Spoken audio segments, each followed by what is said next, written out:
Hey everyone, this is Fusion, and I'm here again with Calm as we present coverage of the FIDE World Championship 2013 between Magnus Carlsen and Vishy Anand. Now, Carlsen is 6-3 ahead, and with 3 games to play, is looking like especially as he has white today. But we'll see how he goes. See if Vishy can pull off the miracle win to keep his World Championship chances alive. So, what are your thoughts, Calm? I think it's gonna be hard, but I also think that Vishy. I think he tried really hard in a really interesting game we saw yesterday with White, but he was. I don't want to say unlucky, but he had a slight miscalculation in it. He kind of got punished for, I think, playing the right style of chess. He was behind, he needs to attack, and I think he did that a lot better last game in that Nimso. And I think he needs to try something similar here at black. Last time he was playing e5 against Magnus's e4. I expect Magnus to play the same, given it was working so well for him. So I was hoping for a Sicilian or something similar to that. Yep, okay, so round 10. Beautiful 10 as shown here. I think they get better and better each time with the more practice we've had. Okay, let's go. First move of the game. You say e4, do you? Yep. E4. Yep. So that's good.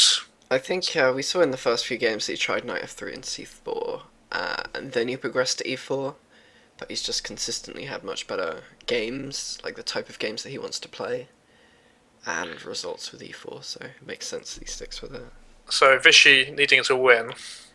It's not got many choices, which are sound, let's say. Yeah. Sound and aggressive. Well, this is the obvious one.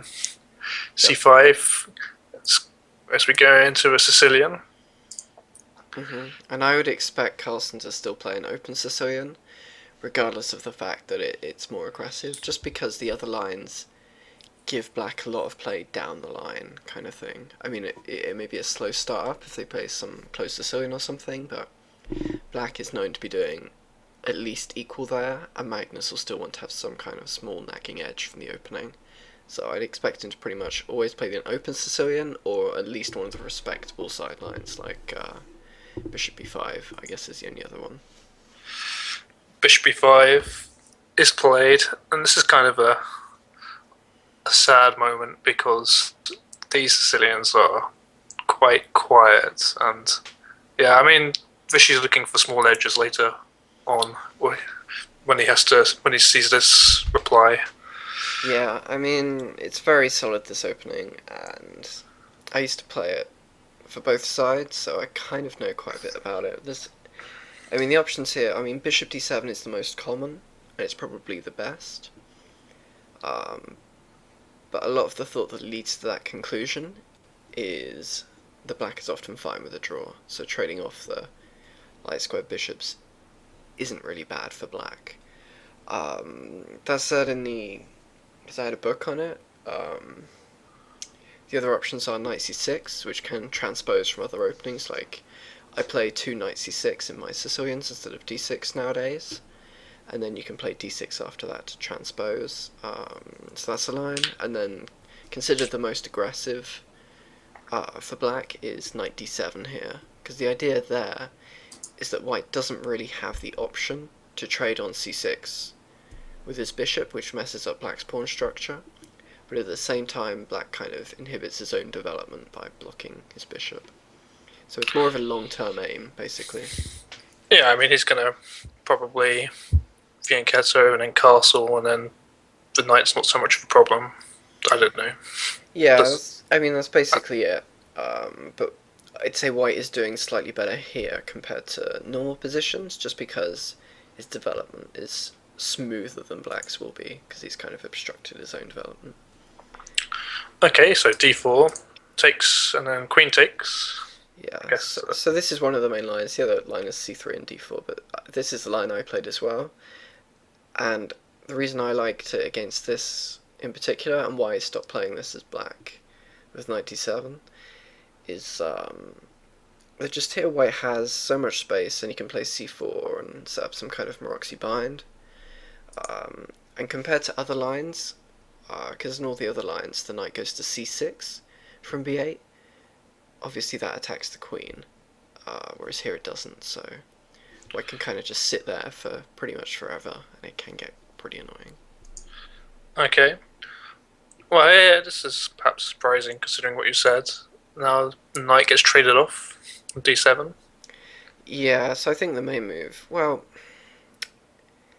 I mean, I think this is the main move, but it's the main move only because of the d4 and queen takes, because he wants to set up that Maroczy bind with c4, and when you do that, the light square bishop can kind of get trapped behind its own pawns, so Okay. that kind of plays against it. If he was going for some c3 d4 plan, which is the other option, he'd likely have castled and play rook e1 first and then drop the bishop back to f1. It's kind of some common line.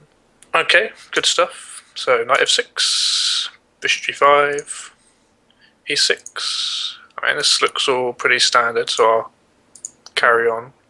Yeah, Bishop. I mean, the point from black's point of view also is that if there's a capture on f6, he kind of has the option of taking with the bishop, aiming to, snap off the pawn on b2 originally, or even the knight to double the pawns. Or he can take back with the pawn himself, which keeps d6 more secure, and it also kind of opens the g-file, which may be something he's looking to use for some attack later on in a must-win situation. Okay, good. We've got bishop c6 here, just going on that diagonal. More useful perhaps than the one it was on before. Yep. Queen d3, castles. Now knight d4. So the queen drops back and the knight comes in, just annoying that bishop. Yeah.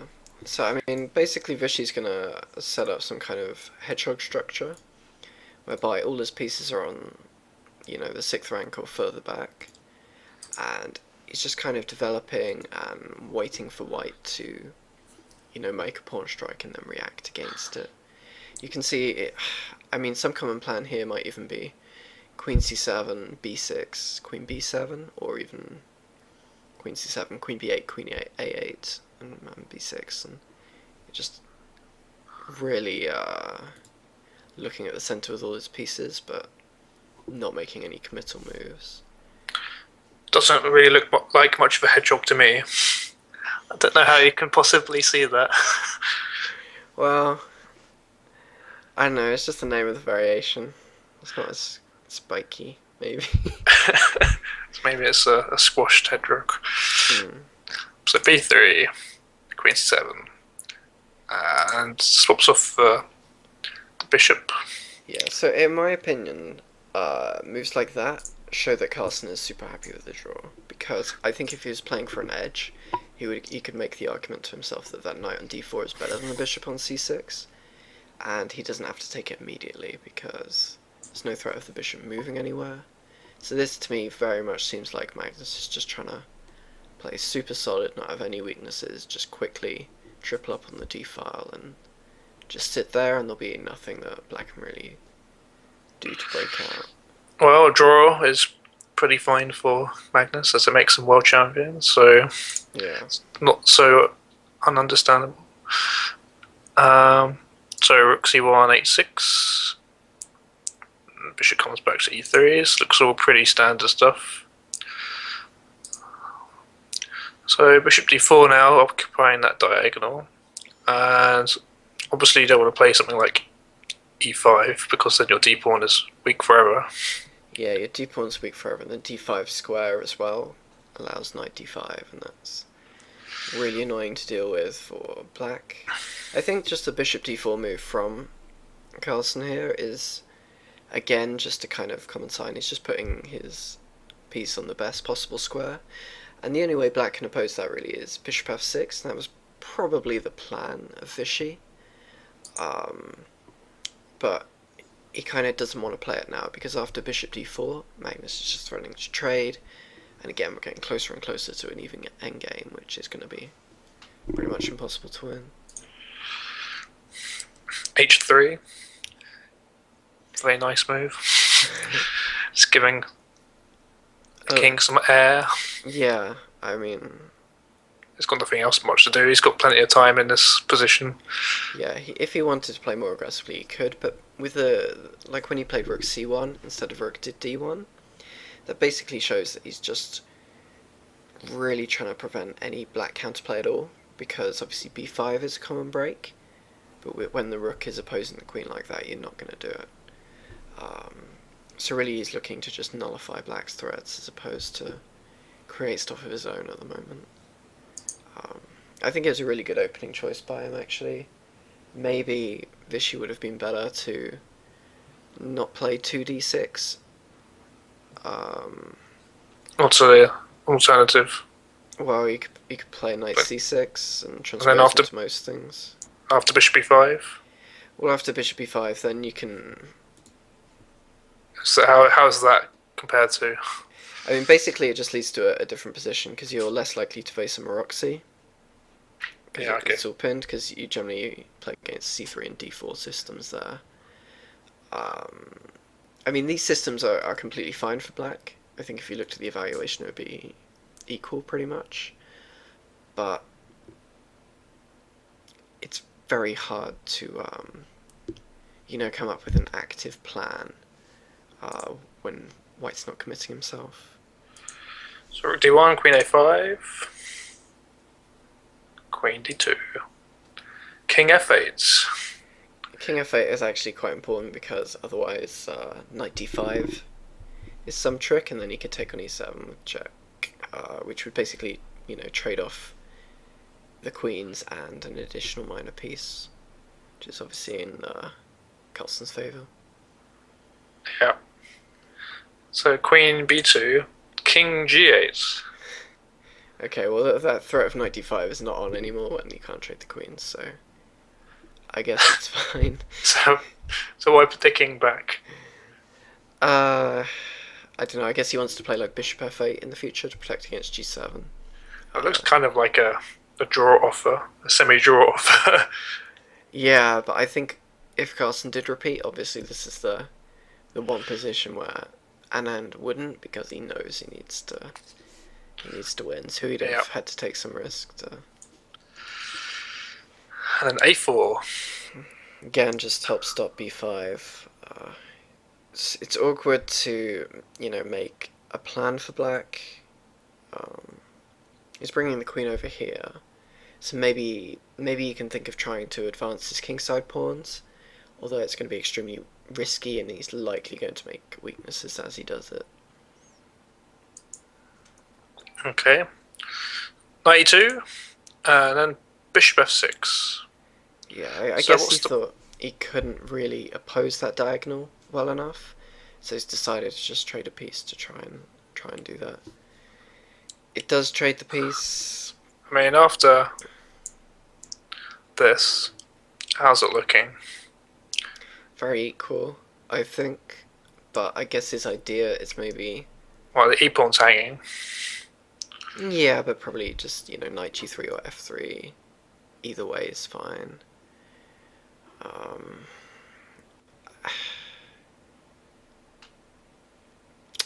I don't know. Okay. Well, Magnus decided he didn't want to deal with that just yet. Okay, so, well, this is fine also, because there's no real threat that bishop is going to move off the diagonal. It could go to e5 possibly, but probably not that likely. And with this, he just threatens to trade bishops by instead Anand capturing himself, and then he gets a piece to d4, which is still pretty good. He can swing this rook from c3 to g3, I guess, is the main idea. Or even f3. Put more pressure on that. f6. Kind of square, but I guess I'd rather put it on g3.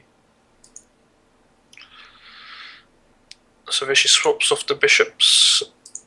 Now queen e5. Yeah, you have to protect d6 somehow, so... Protecting d6 and eyeing d and e4, obviously, as well. So here now it's just a case of ganging up on that d pawn, which is the kind of typical thing in the Smoroxy binds stuff. The d pawn is just a big target to aim at all the way through the game. Yeah, and pretty much all d6 and e6 situations, you find that they come from open Sicilians, or at least similar to open Sicilians. Like, this is kind of a delayed open Sicilian because, the d-pawn got traded off. Yeah. So the d-file is generally the one that's open, as you see here, and that basically makes it the target, like you said. So rook e3, just defending that. Yeah, it's just super d-pawn. solid. Yeah. Why not? And now black is going to double up on the d-file. a5 is kind of a nice move, just locking those a6 and b7 pawns in place so we can never move those. Yeah, it's good because one of the main counter breaks, like we were saying earlier, is b5, so we're just cutting that out. So he's playing all the right moves so far, Magnus, and he's only used an hour, and they've got 12 moves till the time control. Yeah, it's an easy position to make moves, so there's no real pressure on them time-wise, and it's hard for Anand to make a constructive plan, but it's also,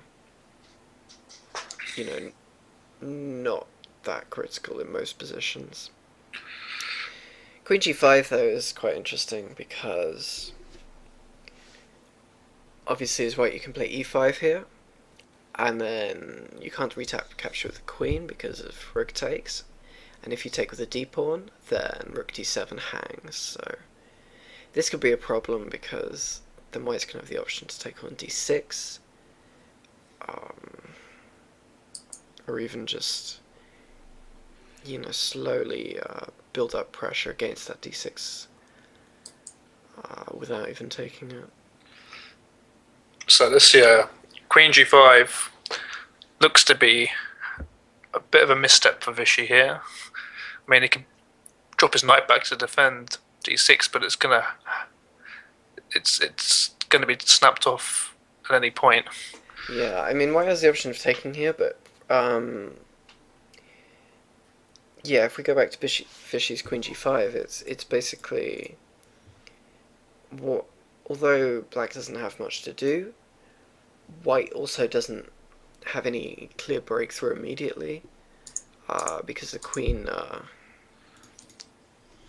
the queen kind of is just blocking the way from the c5 push, and obviously the d-file is the main point of contention, so allowing the c5 is just probably not best in principle. I mean, if he wants to play queen g5, which is a possible plan, he has to play this first, and then after, say this. Now it's okay because the rook's defended. Yeah, because now if e5 we could just take it. If e5, you take it. And we've got enough along that file to contest, and we'd be up a pawn, so yeah. So we need that preventative move first. Just perhaps mixing up his move order there, Vichy. So now... Yeah, it's kind of surprising as well, because he has so much time. They're so close to the time control that that's kind of weird. I think Vichy's made a few oversights in this match, to be honest, and it's cost him almost every time. Okay, so Carlsen takes. I guess that's one option, but I'm not sure he had to do it immediately, because if you look at the position before the capture, black is not threatening to capture himself, because if he does so, his rook hangs. So it's a situation where maybe you can play some slower plan, like, knight to c3 to a4 to b6 or something. And what can black really do? Because he can never take e5, because this rook hangs. Even if you played rook d8 instead of rook c6, then he still wouldn't be able to take, because you could still take on d7. And if he played something like queen e7 to combine with that plan, we'd have this knight b6 move like we have in lots of positions like here. and then this just pushes the rook away from d7 and pretty much confirms that he can never recapture on d6 enough times. It's like here, we could just play. Well, maybe we want to play f4 first. Oh yeah, b4 is fine. Can just intending b5 and a6 or something.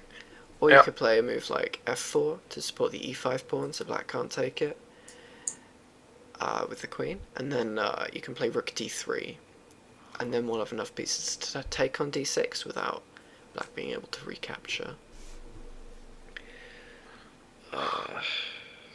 So that would be a slower plan, but I think that almost wins kind of a pawn by force that way.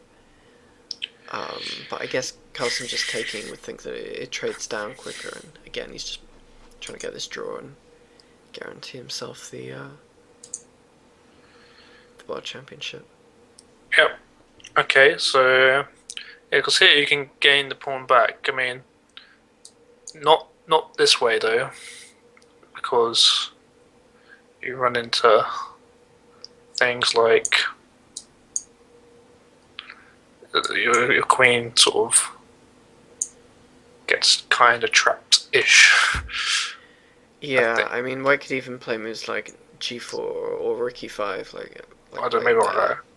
But it just gets pushed away. Because if we play rook d8, we're kind of taking that square away from our queen on g5, so it's awkward because we can't use e7 because of the pawn.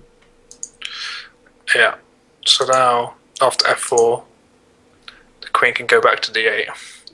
And this is the way that we can recapture the pawn.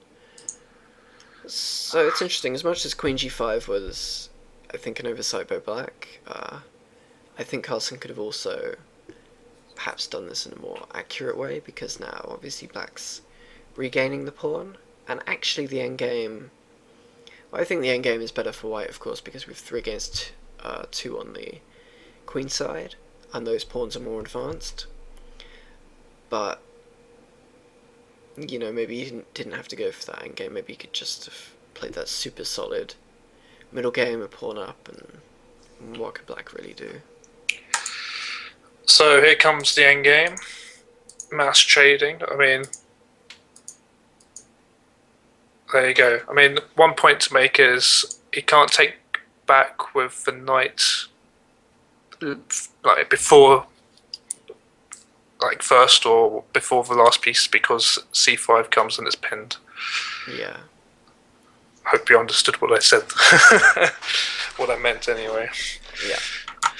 And then I think in this position here, white has a very clear plan. He's just going to move his king from g1 to b6, if he can. There we go. And then he's going to push the pawns. I think black's just in time to prevent him coming into b6, which is fortunate, because if the king gets to b6, it's pretty much over, I think, because you can force b5 and then a6 and a7, a8. Yep, so he blocks him off from coming into b6, so that's okay. I guess. There we go. Mm-hmm. Just making sure. And now you've got a pretty complicated... It's a complicated endgame. It's because it's deep. It's really deep. You have to calculate a lot, and it's knights, and they're pretty annoying. Because they can go like 8 different squares most of the time. I feel like obviously white must be slightly better because of his advanced king position and the 3 against 2. But black is always going to have chances because he's got his own pawn majority in the 4 against 3. But obviously the pawns are not nearly as advanced, so it'll be interesting to see how he goes about kind of pressing. I'd imagine he might play a move like f5 now, or at least soon. Okay, I guess not now, but soonish, because then the plan with f5 would be that you're taking away the e4 square from white's knight, and you're also intending, a quick g5 yourself to try and get your pawn majority moving, having at least moved your king to a position where you could defend against white's threat first. Yep. That sounds like a good plan. So 93 here. I feel like the 94, sorry. Yeah. the way Vishy played this was maybe the most accurate, because if he's playing f5, maybe he wants to get his knight over to Carlsen's side of the board first to do his own attacking, and for that he will have reasoned that he needs to use the f5 square like he did to get there first, so that was probably correct. That said, they have huge amounts of time each here, so although the endgame is complicated, I'd expect them to be calculating very well. Yeah, I mean, if I got this kind of position, I'd be annoyed because that's a lot of calculating, and my vision of the board 20 moves down the line, it's pretty shaky, let's say. It's very cloudy. I'm fine if you have this exact position, but take off the knights, because then you can easily work everything out. Just in terms of counting squares, but here with the knights it's always more complicated because, you know, there are many positions in where checks can be threatened, and that can add or take away a move in your calculations quite easily. So, first thing to note, G2 is under attack. Mm-hmm. So let's move that. Yep. And he's deciding to do it. He does it to G3. I think G3 is the right square because, again, when you look at these pawn majorities, this move is not as forward as G4, obviously. And the point behind that is it's going to take black one move longer to get in a position where he can, you know, make those trades. So he's not quickening up black's attack by playing G4. So here he pushes F5. It's quite a provocative move. You have to be quite careful when you play these moves. Although he did play it quite quickly because it's a pawn move and he can't take them back. So he has to be quite clear on what his plan is. So the knight comes to D6, and so knight D6. I mean, it threatens knight E8, and it's hard for. Well, I mean, black can't really defend against that threat via a king move because B7 would hang, and it would allow king B6. So obviously we have to move the G pawn, but then we can get into a load of checks. I mean, knight D6 is quite interesting because, well, I mean, to me it looks risky because I haven't done the calculation a long way down the line, because it's basically saying that I'm going to try and take all your pawns and you're going to try and take all mine, and it's basically a race. I think maybe a safer way to do it would be like if I knight D2 or something like that instead, and then the idea would just be push the, you know, B pawn and try and make that A passer, and then at least we've got our knight somewhat defensively positioned in case we need it, you know, to help protect our pawns in the G and H files, or, you know, prevent pawn pushes from black's side. But I guess for Magnus to play it, he'll have you know, done that deep calculation that is required. Yeah, he just spent 20 minutes, so that's a fair chunk of time. Yeah, especially just in a pawn and one knight endgame. So here, I mean, I guess G5 is an option. And it's what it's played, because otherwise you're going to lose it. Yeah, I mean, you could try G6 as well, but this is better in terms of the race mentality, obviously, because it's, you know, a faster move. What about something like knight F? I guess that's not going to work. I mean, after this check. Yeah, I feel like you just take that, and then now you can play king B6 maybe. Right, yeah, so the point is you've got to stay. Yeah, and then now if you move the king back, E6 hangs as well, so it kind of all falls apart. So you have to be careful with these knight endgames. You get a lot of forks. Yeah. And okay, so king D7. Yeah. So Magnus did do that with check, which obviously forces the king move, but his knight is under attack, so white doesn't have time for king B6 immediately. Check again.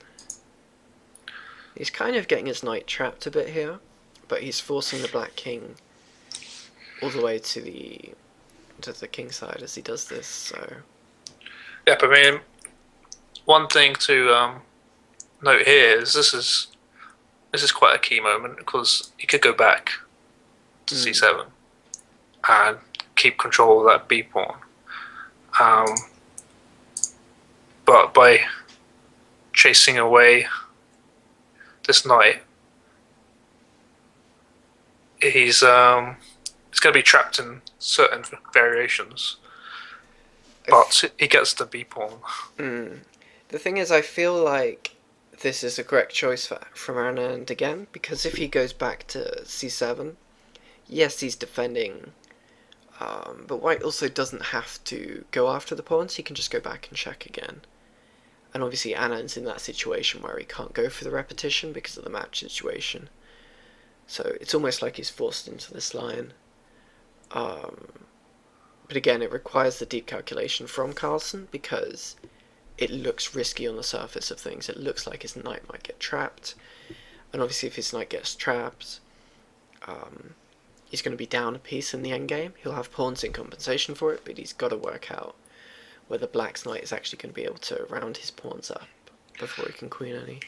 So you got two choices here as white. You have two sensible looking knight moves. One is knight g8, the other is knight h5.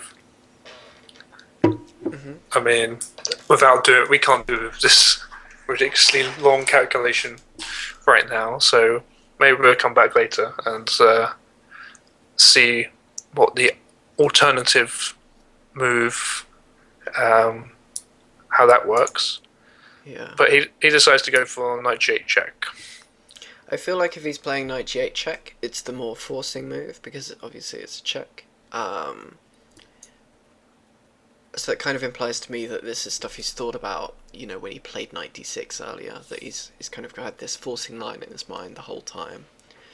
And he's probably calculated it almost to the end. So even if knight h5 turns out to be better, I imagine that he'd have looked at this move more. Just because he can predict black's response more accurately. Yeah, I mean, 27 minutes again on this move.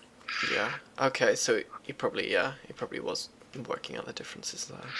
So, king f8, pretty much only move, because otherwise you get white takes the h6 pawn of check if you go to f7. Although maybe it ends up the same, but yeah. Now knight takes h6. And yeah, so black needs to capture here so that white can't and protect his knight. Yeah. So now after king g7, the knight is kind of trapped. So I mean, in Carlsen's position, you're going to lose the knight. So you might as well take on f5 would basically be my logical answer, because then we get an extra pawn for the knight. It's better to get that pawn than get nothing. So now we have the situation where white has 2 pawns for the knight, but there's no way to defend the b7 pawn and in turn the a6 pawn. So you take with the pawn because it gets it further down the board and away from white's king, I guess. Yep, that's definitely one big reason. And another reason is because it leaves the knight slightly better placed. So if white's king wants to go to b7. Yeah, because example like king b6, you've got knight c2, and then once you take on knight c2, sorry. And then if you take on b7, then you have knight b4, and it actually protects a6. At the same time, I still feel like this is good for white because you can just push the c pawn. But yeah, this is gonna be good for white. I think. I feel like maybe actually you have to go off the f4 pawn instead, just so you get your own f passer and you can queen that. So you basically have to race, I guess. Yeah. So it's a race. Who's gonna win the race? Well, it's basically counting. I guess white wins the race, but not in. But it's only by 1, so black gets the queen as well. Let's see how good Calm's counting is. So yeah, we've got 3 pawns for the knight, and they're normally pretty good.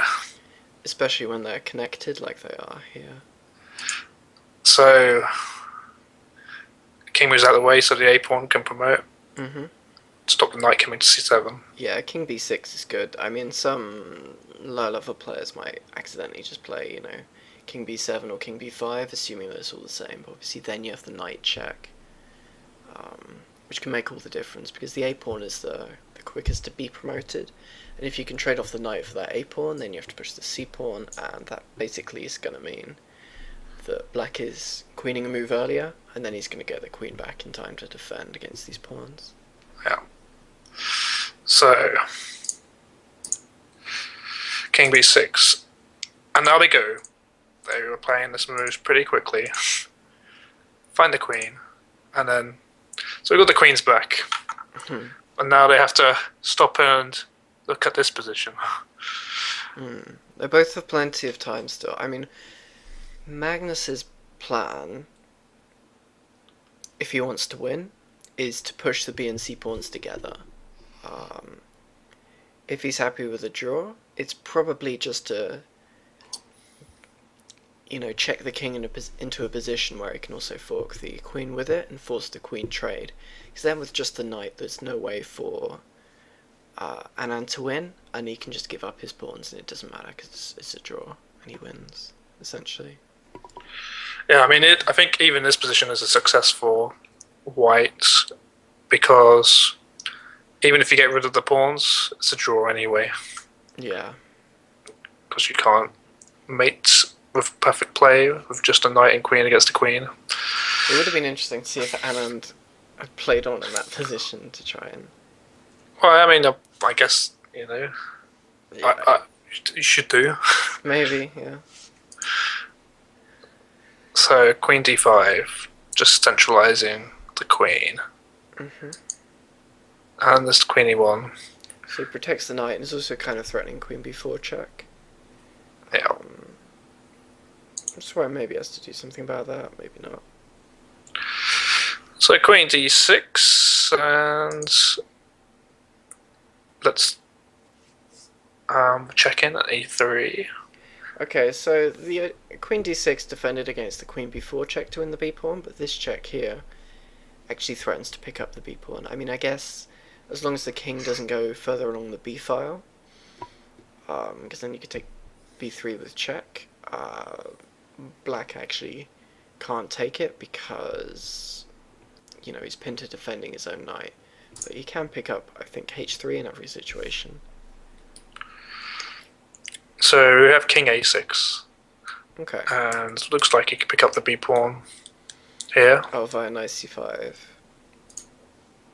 Okay. So he does that. There's a check. Now he eats it. Otherwise, what's the point in playing it? Yep. So now you just have to... you just have to worry about things like queen c7 check, and then if the king moves forwards, queen b6 check would, trade those queens and get into that endgame that we thought. And so is this what actually, yeah, this was unstoppable. Oh really? So I guess he could just check if he went back as well. If he went up the top, then it would just be perpetual, right? Oh yeah, true. I mean, it would be a very long perpetual because you could go to different squares, but it would end up like that, yeah. And now... now they've traded, and that I guess they'll play it out because technically Anand can still win, but it requires a self-mate by Carlsen behind his pawns. So it's unlikely to happen. What Vishy needs to do here is sort of knock out Carlsen. Just drug his tea or his orange juice. Yeah. And then they fall asleep and lose on time. That would have been the optimal plan. And then he needs to come back and do it twice more in a row. Yeah. So here white plays h4. Great move. Great move. Just speeding up the process by one move. Mm. Takes And now, after this move, they agree a draw because it is a drawn position, and Magnus Carlsen is the new world champion. Wow. Hooray. I think Norway goes mad. They had like TV coverage of this, and it was like had the 20% market share or something like that. I mean, it's great for them. It's good for me also, because I can now say I've beaten the world champion.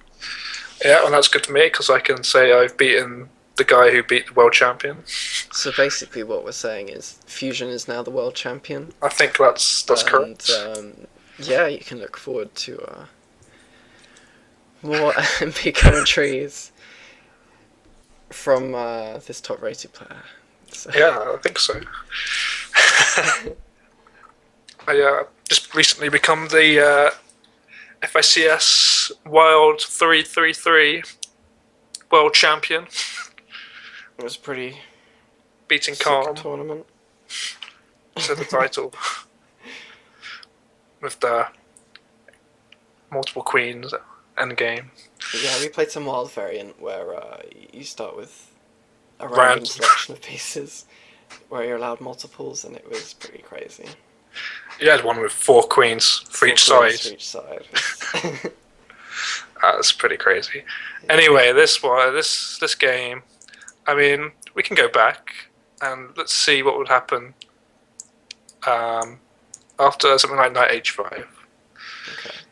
I mean, it's tricky. What do you do as black here? I mean, one thing to be careful, always have to be careful with, is... I'm just going to show this. I mean, let's say something like this. Just ignore this kind of stuff. And let's just move this here. Let's move that here. Let's move this here. Let's move that there. And then, oops. And then move this king back here. Oh, there we go. Ah, checkmate. Checkmate. I think that's exactly how it would have played out. Yeah, I mean, perhaps not in that line, but in the knight endgame in general, I mean, that was something to be careful about. Pretty unlikely. If we go back to where he played knight d6, where was that? Okay, so where he played knight d6 is kind of risky because if we ever get into situations like this, and let's just say white plays any old move, you have to be careful. What is it? I'm trying to think, because there are positions where you can do things like this, and then you get a passed f pawn. And there's also positions where you know, you can play something like this and push the h pawn, and again, if one of them falls, you can have a very fast f pawn. Kind of like in the game, but with more pieces left on the board, and again, it's kind of a race situation. So I just think it was kind of risky with the knight d6, and like something like this would have been perhaps a safer option, with the idea of b4, knight b3, b5, a6, pushing that kind of way. But again, I guess black would respond in this kind of way, and it would be interesting. But I think definitely Carlsen looked really far into the future with variations like in the game, and he kind of had it almost worked out completely, and he managed to achieve the draw that he needed, and you know, that was... Yeah, I think knight d2 has been shown to be winning. Oh really? Well, yeah, I'm not sure how, but my plan would be b4, b5, basically, so after. You have to play knight d1, which is a pretty funny move. And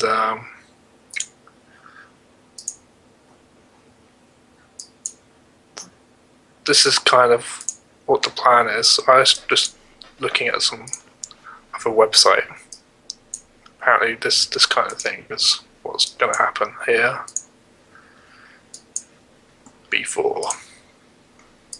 Yeah, Yes, I mean basically the plan and of b5. B3 and B5 Yeah. is why I would play this kind of thing, just because I know we're going to have that outside pass pawn, and then I feel like my knight is going to be more important later on. But if you can calculate as far as Carlsen can in that way, I guess his way was, just what he needed as well. Yeah, I think so. I mean, this line was kind of risky because there were definitely positions where black gets a pass pawn, and like say if he decides to go this way and give up the knight, it was being kind of crazy. But you got this kind of stuff. Yeah, exactly. And it looks like it's going to be a race, but this time black would queen first. Mm. And I could definitely see the argument for black always winning these positions, because he's still got another f pawn, and he's going to be able to promote it. And extra piece, and yeah, this is winning for black here. Yeah. So it has to be careful. You can't just go straight after that b pawn. You have to give your knight away and whatever first. I think generally in the match as a whole, Magnus has played his endgames not pretty well, but just very well in general.